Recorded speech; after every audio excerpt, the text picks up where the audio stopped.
Jim? Hello, love. Bloody hell! Who did this to you? No one. Oh, Jim. No one. Don't worry about it. Just stitch me up. Rejoicing a half running away. Yeah, quit on that. Listen, you dirty bludgers. One of your deadbeat mates put a blade to my Jim's face on Sunday night. Not us, Tilly. We love Big Jim. Shut up! Well, I'm glad you love Big Jim because I want you to do a little job on his behalf. I want you to tell the filthy mug that did it that there's plenty more blood in Jim where that came from, and they're gonna have to come up with more than that pretty little scratch if they want to keep him down. Scratch, huh? I'll fucking kill you! You come near Jim again, I fucking kill you! You're mince meat, you hear me? Mince meat! Meet Tilly Devine, vicious drug dealer and razor-wielding queen of Sydney's sex trade.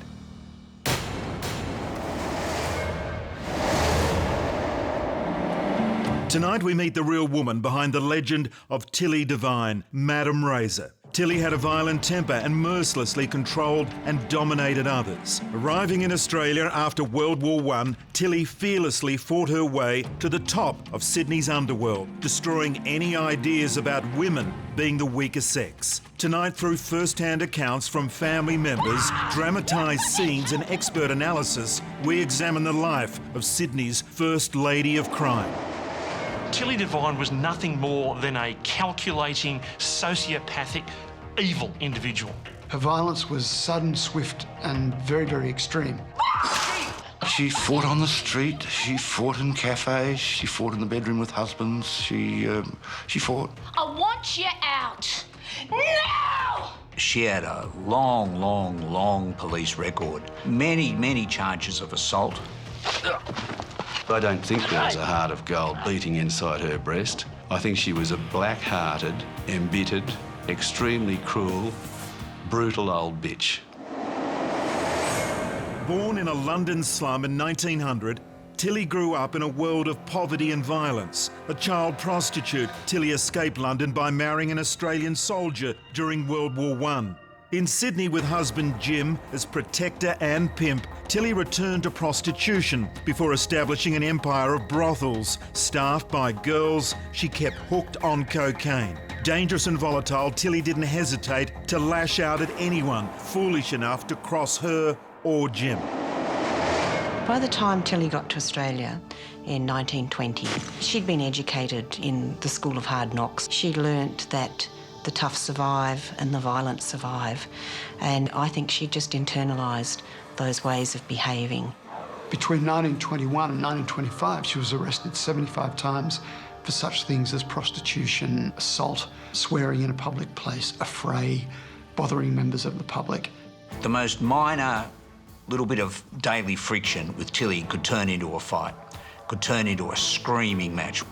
She quickly learned that you had to be as tough as the men in Sydney, and this was extraordinary for that era because there were very few women who did anything other than what they were told in those days. She didn't hesitate to look after herself by throwing punches or even slashing people with razors, because for her that was just the way you got by. Tilly had been educated in the School of Hard Knocks and quickly learned violence was a very effective means of getting what she wanted. She grew up in a very violent part of London in the late 19th century. She'd have seen people stabbed, cut. This is the home of Jack the Ripper. This would have been fairly normal sort of behaviour in the speakeasies, the grog slice shops, the brothels, and even the street of South London at this time. All she simply did was acquire those skills and transport them with herself to Australia. I mean, we're talking about the mid-1920s here. I mean, women were not allowed in pubs. You know, they had to sit outside or sit in the parlour or whatever. And then to have this woman just arrive on the scene, and she was taking no truck from anyone. She was out there with a razor in her hand and she was out there to go and hurt someone. That was unthinkable at that time. In the 1920s, the government made it illegal to carry a firearm, so Sydney's gangs quickly adopted the razor as their weapon of choice. A blade terrifies people in a way that even a pistol doesn't. To be a razor wielder is to assume a different kind of street identity. People came away needing 30 stitches or, bled to death afterwards, or came away horribly disfigured. These razors were a diabolical instrument. They were unimaginably sharp, sharper than any kitchen knife that a chef might have, and easily concealed and terrifying. Tilly also was adept with a razor, as the gangsters of Sydney quickly discovered.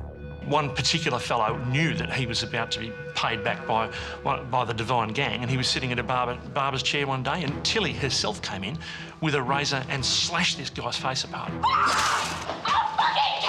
He would have known that he was going to get payback somewhere along the line, but the idea that this small woman, would come in with a razor and actually do it herself, that's another level.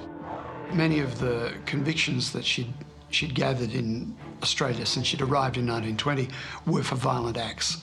So when she slashed Sydney Cork with a razor, it was not out of the blue. It was completely in character for her.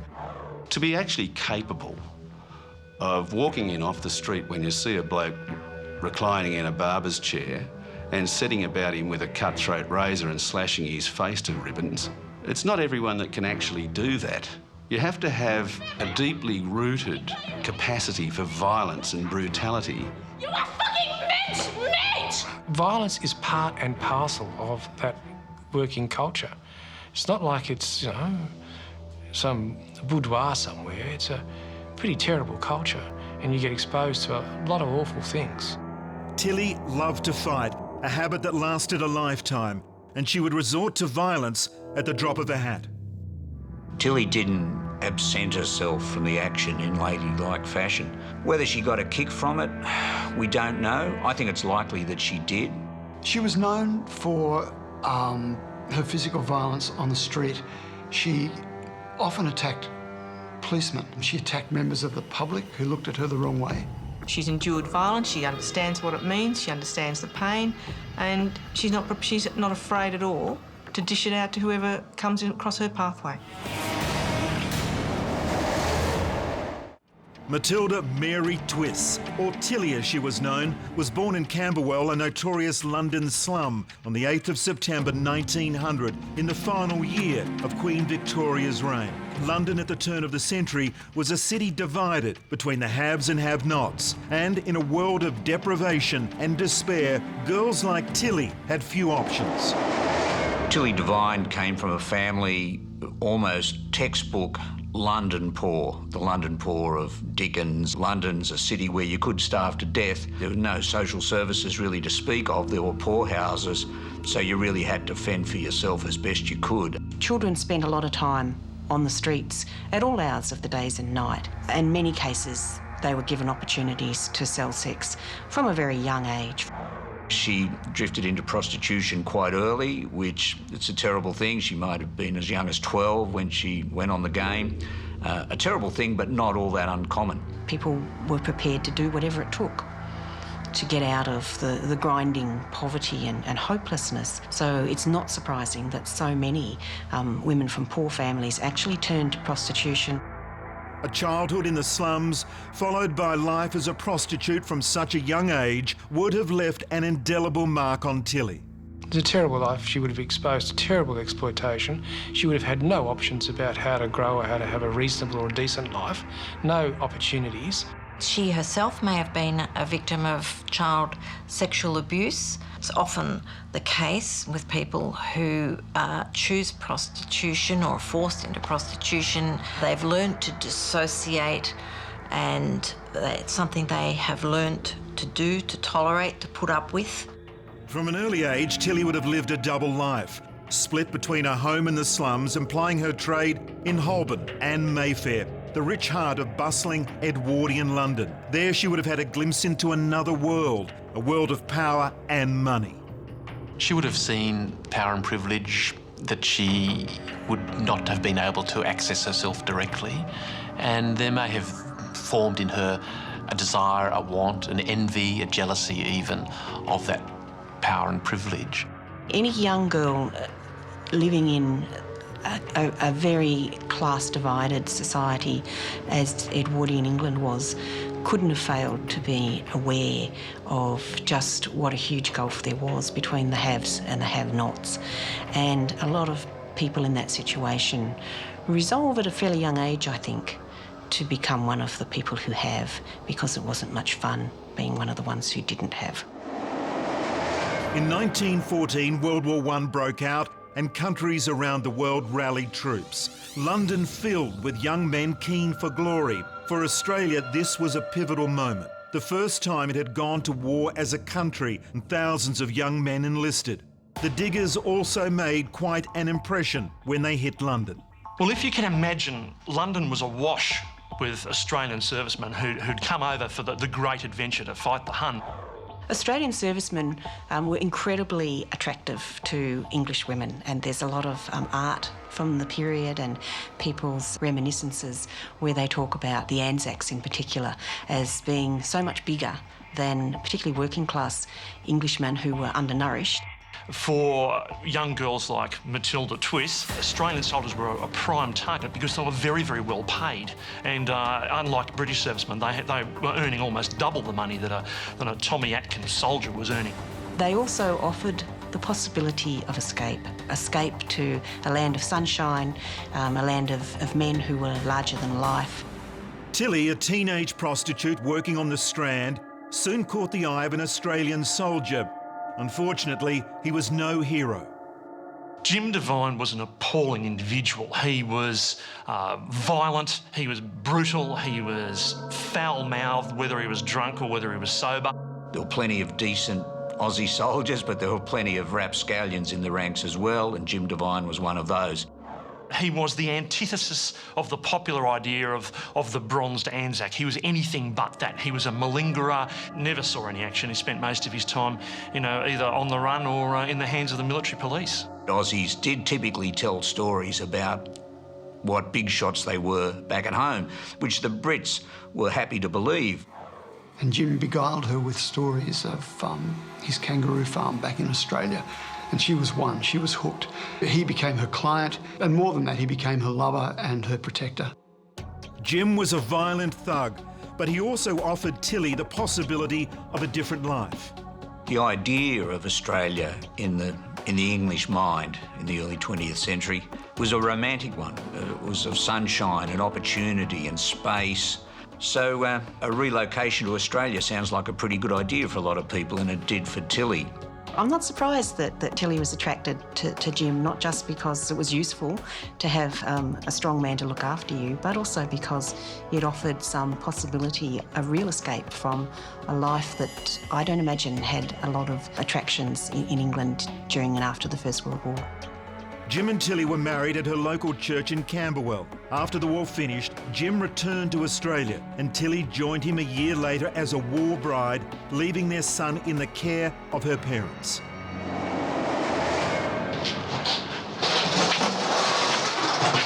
where's Condobolin from here? About 300 miles west. And how do we get there? Well, there's a train. I reckon we'd be better off driving.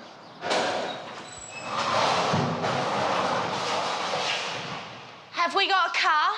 Not yet, but I've got a bloke who... Well, get me on a fucking train, Jim. I'm not staying in this flea pit. Hold your horses. You can't just lob. Oh, there's a few things we've got to sort out before we go out there. What have you been doing for the past year, Jim? You came ahead of me so you could sort all this out. I've been making a living, that's what. Oh, great, a living. And what you got to show for it? This place? What have you done with the rest of the money you've made? Fair go, love. Hasn't been easy. What, with all the diggers coming back looking for work? Just answer me one question. Is there a farm at Condobolin? You lying bastard, you utter cock! You made me come halfway across the bloody world for a better life! And look what you've come up with! Darling, calm down. This is all part of the plan. Oh, you got a plan, have ya? A little bit of hardship now means a lot of luxury later. That's the plan. No bloody farm, well, that's just great. Darling, you know what you're good at. You've got to do a bit of work on your back. We get some coin together, we make a life for ourselves here in Sydney. I knew it. Back on the bloody game. You're not seeing the bigger picture, darling. with what you've got underneath your skirt and my muscle, we can take this town by the scruff of the neck.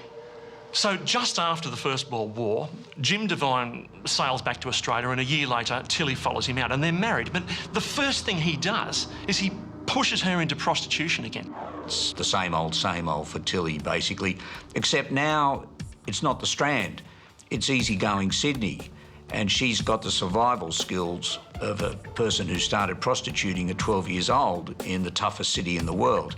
She may well have been disappointed when she found out there was no kangaroo farm. But I think she knew exactly what she was getting into. A little bit of hardship now means a lot of luxury later. That's the plan. No bloody farm, well, that's just great. Darling, you know what you're good at. I suspect she thought that she was leaving that life behind and coming to a life of comfort in Australia. So if that was the case, it must have been a rude shock for her to get to Sydney and find that Jim was actually expecting her to still be the breadwinner in the family, which was actually what happened. With razor in hand and Jim by her side, Tilly flourished in Sydney. It was a rough world, but she was up to the challenge, racking up conviction after conviction for stealing, whoring and fighting. But Tilly soon tired of doing the hard work herself, and when Jim was jailed for living off the earnings of a prostitute, the next step became clear. By 1925, she was starting to think that it would be more profitable and a better idea for her if she could become a madam and stop working herself and organise other women to work for her. She started investing some of the money she made into a series of terrace houses down in Palmer Street in Woolloomooloo, and she got onto the other side of the game where it was getting other people to do the work while she gained the proceeds. In the early 1920s, Tilly plied her trade on the streets of Sydney before doing a stint in Long Bay Jail for slashing a man with a razor. Unrepentant, Tilly emerged from prison with a plan. At that time, it was illegal for men to live off immoral earnings, but the law made no mention of women. The legislators simply couldn't imagine a woman would be wicked enough to run a brothel. They hadn't reckoned with Tilly Devine. It's kind of ironic that a sexist law that forbade men from running houses of ill repute opened the door to an entrepreneur like Tilly to open houses of ill repute run by a woman. She's only barely in her 20s herself, Tilly Devine, but she's had years of experience as a prostitute. She knows prostitutes, she knows their clients, she knows how prostitution works, she knows how brothels work, she knows that you need protection, you need punters, and you need to look after the girls. She can do all that. And she also realises that if she gets young girls into the trade and can get them to keep working for her, then that's where the profit is. Unfortunately, she starts to take advantage of and prey on the very people that she used to be one of them herself. What Tilly learnt from her experience of exploitation was that she didn't want to be exploited again. If there was going to be any exploiting, she was going to be doing it. As she expanded her network of brothels, Tilly also began dealing cocaine. For Sydney was in the grip of a drug epidemic. In the 1920s and 30s, Australians had the highest per capita consumption of cocaine in the world. Used on the battlefields during World War I, soldiers returned with a taste for the drug, and the explosion of the jazz era saw cocaine become a sought-after party drug. This is the roaring 20s, it's the jazz age, and there's whole new ways of being in public. There's dance halls and dancing, and cocaine seemed to fit very well with that lifestyle. Well, like many of the illicits, including heroin, cocaine was available widely in a range of different preparations. Some of these were for medicinal purposes, but some of them were just, cheap tonics, give you a bit of a kick. Australia, following pressure from the US, criminalised cocaine in the mid-20s. So it went from being something, handed out pretty freely in Sydney chemists to an illegal drug overnight. Once it was criminalised, that provides an opening, of course, for illegal activities. And Tilly, again, was right on to that opportunity and became very involved in distribution of cocaine as part of her prostitution business. Always the entrepreneur, Tilly expanded into large-scale drug dealing, and started paying her girls in cocaine. Cocaine use becomes rife in the brothels, and these girls become Tilly 10 years earlier, where she's now enslaving them into the very trade that she has finally moved up from and is making her money now out of a whole series of much younger girls working in her brothels, addicted to cocaine and ensnared in an almost endless trap. Tilly's empire was based on the worst form of slavery imaginable. The women who worked in her brothels became addicted to cocaine and were forced to sell themselves over and over again to earn their next hit, which they'd have to buy from Tilly. It would have been a vicious circle. Cheers, love. See you next time.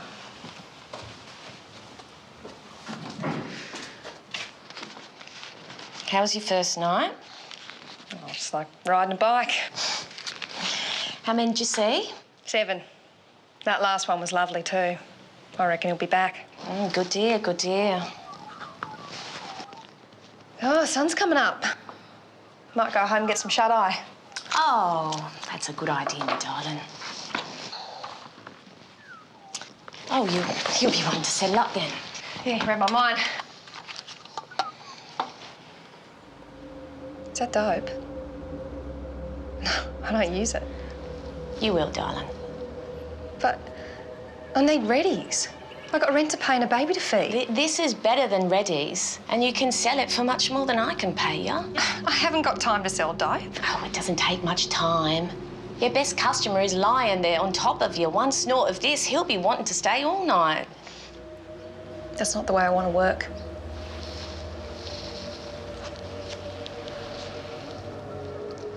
What's your name again? Mabel. You're a pretty girl, Mabel. You want to stay that way, you'll learn to do business my way. But Cash is easy to come by, Mabel. Good powder isn't. Everybody here knows that. I know it, the girls know it, the customers know it. Everybody makes it work for them.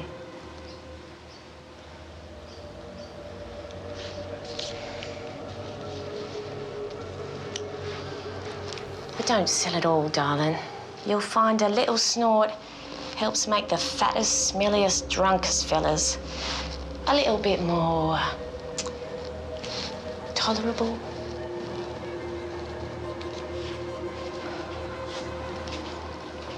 Cocaine was the main currency. It was the way she paid her girls. It was the way she kept control of them. You give your prostitutes drugs, obviously, they become dependent on you in all sorts of ways, and you've really locked them into a kind of slavery almost then. So it became this vicious cycle for these girls working on the prostitution game. Instead of being paid, they became addicted to cocaine, and it was a very cruel and manipulative thing to do. Forensic psychologists like Stephen Barron have extensive experience of assessing criminals like Tilly and trying to understand what drives them. This is where her being an evil woman for me is manifested. She sold these girls a very ugly life and probably a very ugly death. And that was from the time you work for me, you're paid in cocaine, and then you spend the rest of your working life working off that debt to me. She would have just been harsh, manipulative, uncaring, without much in the way of any anxiety. These are the kinds of traits that you might expect to see in somebody who has psychopathy. She's been through the tough times, she survived, so she probably has no sympathy, no sentiment for those girls. She needs to control them, and the best form of control is addiction. Is that dope? No, I don't use it. You will, darling. After years of abuse at Jim's hands, Tilly had also learned about the power of brutality. Tilly always grew up in an atmosphere of violence, and her experiences with Jim just intensified her appreciation for the value of violence and her skill at using it. There was one documented occasion where she beat a girl repeatedly on the face with her fist, which was covered in diamond rings, and lacerated her quite badly. She slashed other girls who worked for her. She was terrifying. She could have afforded to stop being involved in crime. She was so wealthy, she could have retired at age 30, 31 without too many problems. but she kept throwing herself back into the fray. By the end of the 1920s, Tilly was a wealthy madam, and as her empire expanded, her relationship with Jim was also subtly changing. Although he was still violent towards her, slowly but surely, she was becoming the one with the power. As Tilly matured, she became more confident in herself. I mean, you've got to remember, she was only 20 years old when she came to Australia. She had a lot of money and she knew how to use not just her propensity to violence, but also her connections. Jim was really basically just a thug. She was a smart thug. Tilly was running a vast prostitution empire and selling huge quantities of cocaine. Pimps on her payroll made sure she got half of each trick her girls turned, and she ran her operation with an iron fist. There was just one cloud on Tilly's horizon, her arch rival, Kate Lee, who ran a chain of backstreet boozers or sly grog shops. The two women hated each other with a passion. This is the only time in modern Australian history where women have been gang leaders in a sense, big. Tilly Devine ran things, and same with Kate Lee. She ran her. This has only happened once. It hasn't happened since. And that's quite remarkable. They were both competitive women, and so therefore they each wanted to outdo each other. Tilly was brothels, Kate was sly grog, cocaine, shoplifting, fencing, stolen goods, but their gangs hated each other, and if Tilly and Kate met on the street, there would be fireworks. This extraordinary situation arose where Tilly had a rival, another female rival in Sydney, in Kate Lee, and she was every bit as horrible as Tilly Devine, and this war erupted between these two matriarchs of Sydney crime, if you like, and it was a violent war. Like Tilly, Kate also had gangs of young thugs in her pay, including Australia's first gangster, Chow Hayes. When their gangs met in the street, all hell would break loose. The peak of the Razor Gang period, the late 20s and 1930, and it really was a peak. There was an upsurge of street violence and murder. And it just became worse and worse and degenerating into these enormous street fights with people wielding razors and belting each other to death. And in the 1920s, these razor gangs, these groups of armed thugs who were sort of wielding these cutthroat razors, they just ran amok through the suburbs of Darlinghurst and Surrey Hills and Redfern and were terrifying. There was a major riot in August 1929 in King's Cross, and something like 40, 50 gangsters going at each other with razors, which was probably one of the worst affrays that Sydney has ever seen. And Tilly and Kate were at the end of that.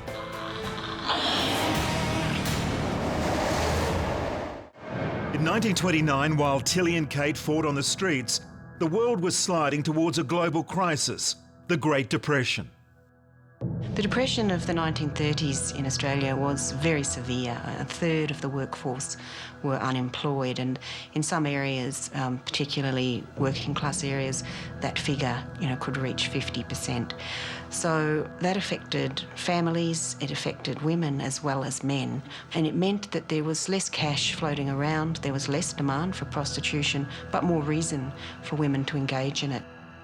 While millions struggled, Tilly thrived during the Depression, getting rich, exploiting women, desperate to make a living. As a family member, George Parsons recalls Tilly enjoyed flaunting her wealth. I remember it coming to the house when I was a small boy, like a ship in full sail, a lot of clothes, wore a lot, very colourful clothes, covered in jewels. First person I ever saw that had jewellery on their feet. I remember speaking to a couple of members of her family that talked always about how beautifully made up she always was, how beautifully styled her hair was, and how every time they saw her she was wearing furs and she had rings on every finger and she looked very glamorous. She was also extremely powerful, and she had a bodyguard with her regularly who was a charming bloke. We liked him as kids, called Skinny. Obviously, he was far from that. We knew he had a gun because he had it in the shoulder holster. And one day we asked him whether we could play with it. And he said, no, kids, no. And she said, I'll take the bloody bullets out of it. Let the children have it. Tilly may have had the trappings of wealth, but underneath her finery, she was still a vicious street fighter who'd come from the slums. Look, I know it's only Balmain, but it's a nice stone cottage. It's close to the city. Christian Brothers have got a good school there, and the price was right. What you pay for it? 400 quid cash. Oh, well-roared lion. I couldn't have done this without you, Till. The last 10 years have set me up for the rest of my bloody life. That's why I'm taking you out to lunch, all right? Oh, well, thank you for thanking me, but I reckon you've earned it. Oh, hello. Oh, hello.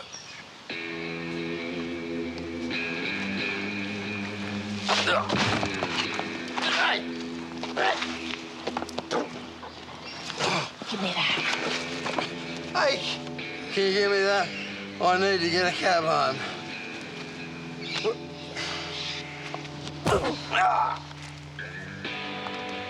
Looks like we're drinking champagne today. She seemed to think that the whole world was there as an opportunity for her. And even when she was very well off, she would never pass by an opportunity to pinch something, no matter who it belonged to. There's many instances of her simply attacking a member of the public who may or may not have looked sideways at her. Anyone she took a dislike to, she was a powder keg. So she didn't seem to have any sense of remorse, or that people who were drunk in the street, really shouldn't be exploited. For her, it was almost as though they deserved it because they'd crossed her path. I suspect it becomes a habit after a while. The fact that she was rich and she sees a man who's drunk and his wallet is available to her would be simply an invitation to pinch it. It would be almost careless not to. The thing about Tilly Devine was, as she got older, she didn't get any smarter. She never lost the basic violent nature that she had. There were many instances reported where she would, at the drop of a hat, exhibit violence even as she was now a middle-aged and older woman, because it came naturally to her. She was the same street-smart, street prostitute that she was in London as a young girl. And those skills wouldn't have abandoned her. And she would have slipped the boot in because that's what you did. That's how you maintained your credibility. By the end of the 1930s, Tilly's vice and drugs empire was making her incredibly rich. The London street kid courted respectability and acted as socialite. And when war broke out again in 1939, profits went through the roof. American troops used Sydney as a staging post, and General MacArthur specifically requested that laws governing prostitution be relaxed while his troops were on shore leave. The outbreak of World War II signified the end of the Great Depression. So all of a sudden, the economy had a massive boost, and there was money about, and Sydney was again awash with soldiers. Sydney was one of the places where you had not just large numbers of Australian servicemen, but also large numbers of Americans. They had a lot of money, and they'd had no women, or very few women of their own, and were very keen to use the services of Sydney's prostitutes. Tilly, she embarked on the sort of salad days for her, I guess. She had brothels opening up and she had girls working around the clock. So the money is just rolling in, and what's more, suddenly, if there was a blind eye turned towards prostitution and sly grog before, there certainly was during the war, because this was keeping the spirits up of the people who were defending the country. So it almost becomes in the national interest.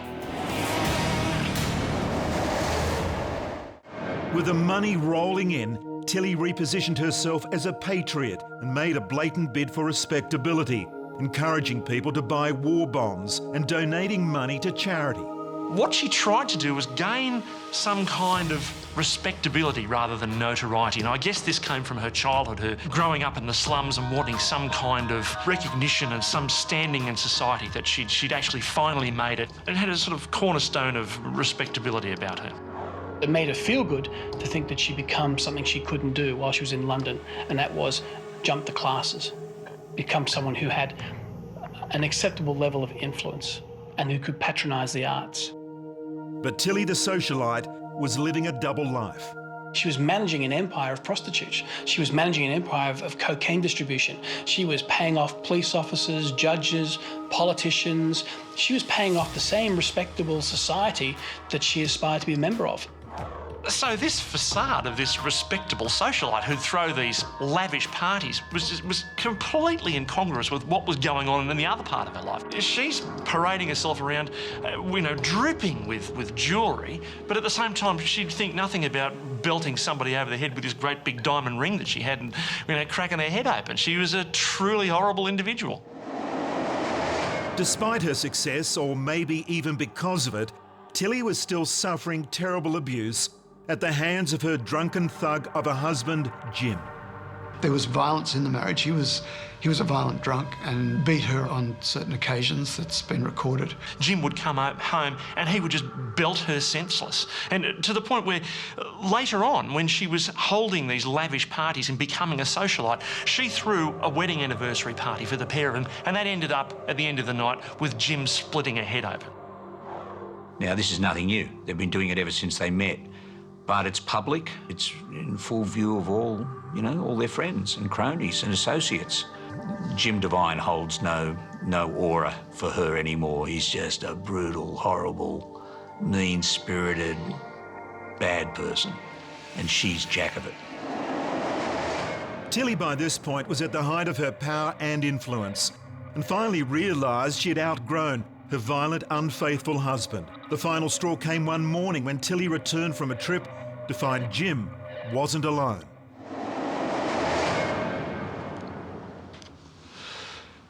Hey, how about getting us a beer? It's 11 o'clock in the morning, you blood jar.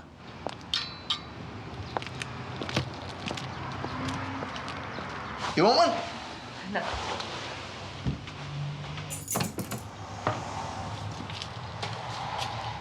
Wait here, I've got another fare for you. Hello, Mabel. Bringing your work home, I see. Till, wait! Jim! Get your pox-ridden old fella out here! Tilly? Well, it's not motherfucking Christmas. Till, it's not what you think. No? And what do you think I think? She had too much to drink. Oh, shut up, you big oaf, before you get yourself into even more trouble. You tell Mabel you got the jack? Mabel, go. Never darken my doorstep again. Oh, Till. Get out of my house!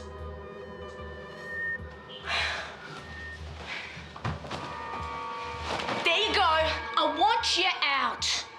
Now! Where am I supposed to go then? I couldn't give a tuppenny fuck! But you better make up your mind or you'll be going out feet first. So after 3 decades of being used as a punching bag nearly every night by her despicable husband, Tilly says it's over. The marriage is finished. When she more or less finds Jim in flagrante delicto, buddying up with the housekeeper, as he says, Tilly flies into a rage, kicks Jim out. Jim! Get your pox-ridden old fella out here! This starts the ball rolling, what becomes her divorce. This actually marks a turning point where Big Jim Devine is probably past his use-by date as far as a fit, young, athletic, standover man. Tilly realises this. She's had it with him anyway, and she's basically decided, I'm moving on. Jim had outlived his usefulness, and Tilly, in typically bloodthirsty fashion, delivered her signature parting gift in person at the end of a razor. Soon after Jim Devine being slashed after he'd broken up with Tilly, Tilly filed for divorce.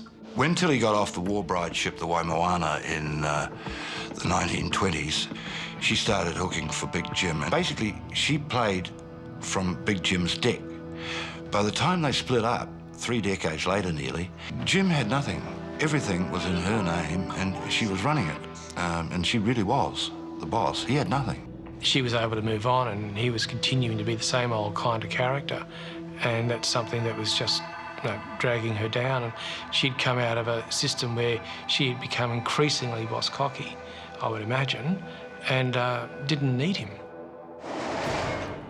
As the 50s dawned, Tilly was entering middle age and had left her humble origins in a London slum far behind her. She had survived prison, the razor wars, untold fights, years of domestic violence, 2 world wars and the Great Depression. Although she never lost her vicious temper, Tilly was finally enjoying life. She found love with a new husband, was incredibly wealthy, and life was sweet. As she's going into her golden years, Tilly Devine has plenty of money in the bank, she has a good house, she's a well-known Sydney identity. She had many parties where everybody would get drunk and sing. She sang the old music hall songs that she used to hear in Camberwell at the music halls. She was also one of those people who was a legendary drinker. She loved a tipple, you know. Tilly's new husband, Eric Parsons, took pleasure in partying and living the good life with her. When her second marriage came about, it was a completely different arrangement. She ruled the roost and she had an almost subservient husband. What a change. After all the years persevering with Big Jim and getting belted for her trouble and so on, when she looked around for another bloke, she chose the barman at her local. She probably figured that he wouldn't be the handful that Jim was, and he wasn't. He was a very understanding guy. Tilly is definitely the leading hand in that relationship now. She's got the money, she's got the reputation, she's got the charisma, if you like. And Eric's quite happy and you know, good-natured in his tagging along there. So that seems to have worked quite well for them. Eric Parsons' nephew, George, remembers the gossip within the family when his uncle married the notorious Tilly Devine. I heard a couple of comments made by one of my uncles that Tilly liked sex.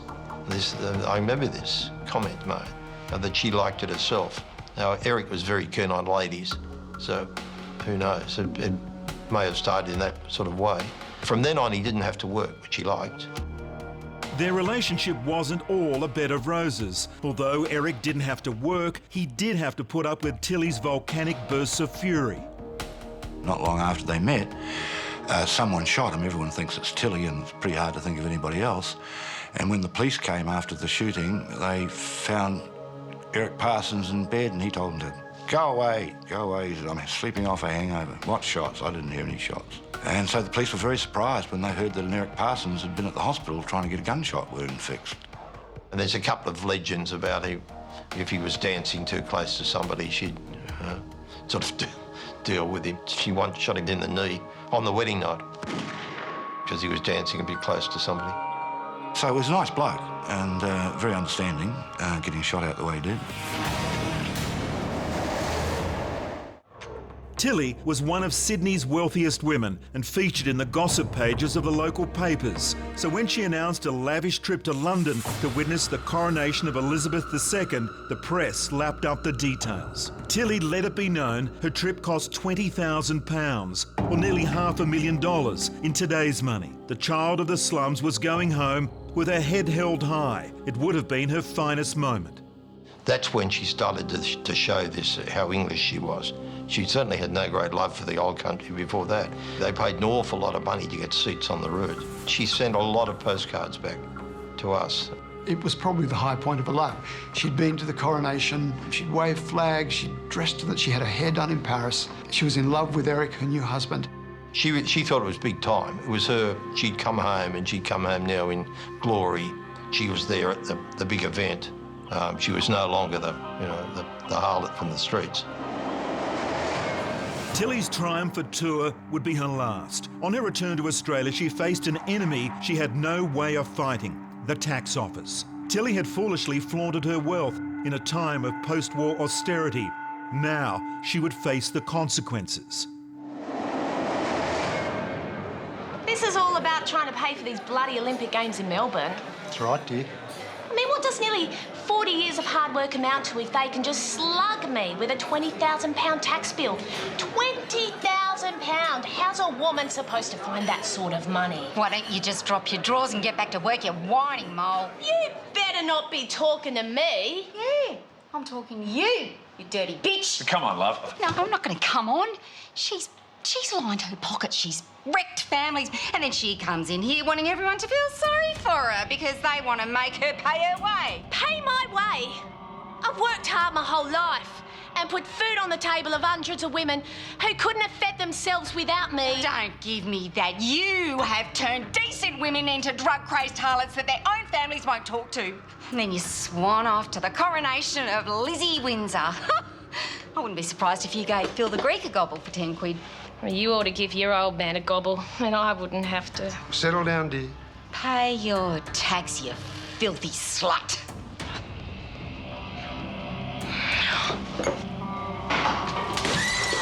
Come here and say that! In 1953, she actually went to England for the coronation of the Queen, and she made it known fairly generally that she'd spent £20,000 on this trip back to England. And then, strangely enough, the tax department gave her a bill for precisely £20,000.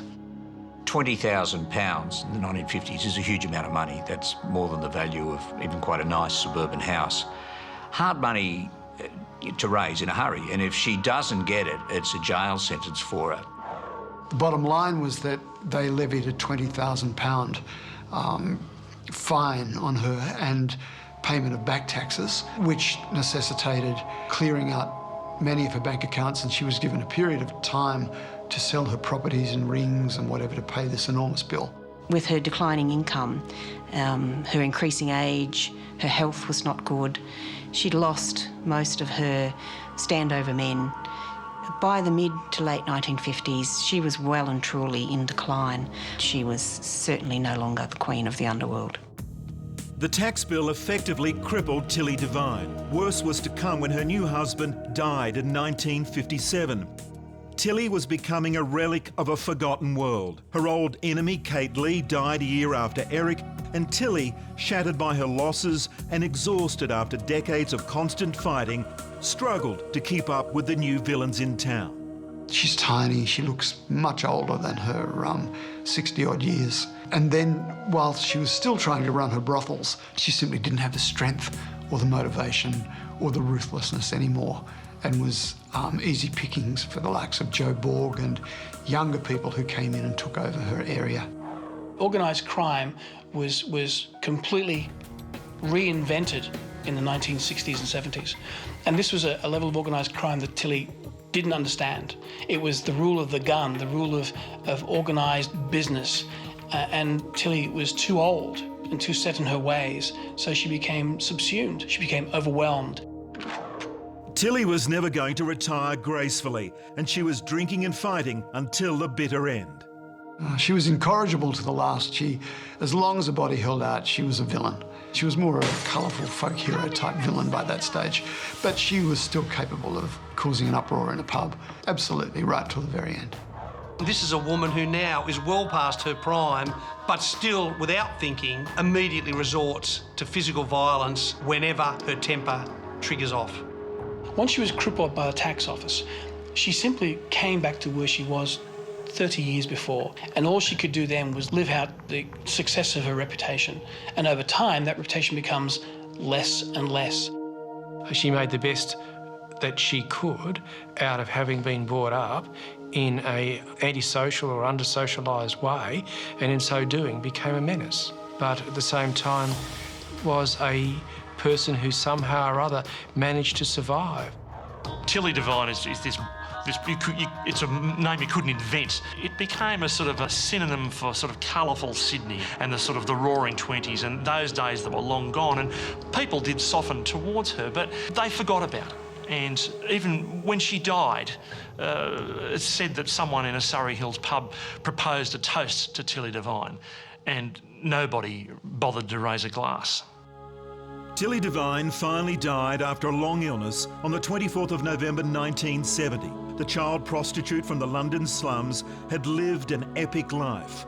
Tilly fought her way to the top of Sydney's sex trade in days when women were seen and not heard. She survived some of the most tumultuous and violent years in Australia's history. Despite her criminality, Tilly always craved acceptance and respectability, but she would forever be remembered by her obituary from a Sydney newspaper, which labelled her a vicious, grasping high priestess of savagery, venery, obscenity and whoredom. It was a fitting tribute.